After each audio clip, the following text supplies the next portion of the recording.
বর্তমান সময়ে দাঁড়িয়ে কোনো ধারাবাহিক 1 বছর ধরে চলছে সেই রকম ধারাবাহিকের সংখ্যা খুব কম হয়ে দাঁড়িয়েছে। টিআরপি কম থাকলে কয়েক মাসের মধ্যে বন্ধ হয়ে যাচ্ছে নতুন শুরু হওয়া কোনো ধারাবাহিক।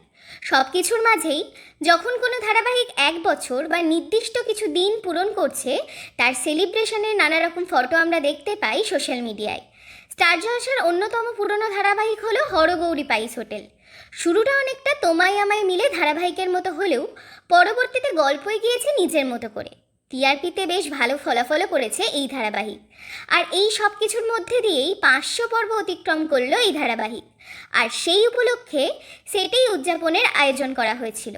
আর তাতেই উপস্থিত ছিলেন ধারাবাহিকের প্রযোজক যিশু সেনগুপ্ত এবং তার স্ত্রী নীলাঞ্জনা সেনগুপ্ত।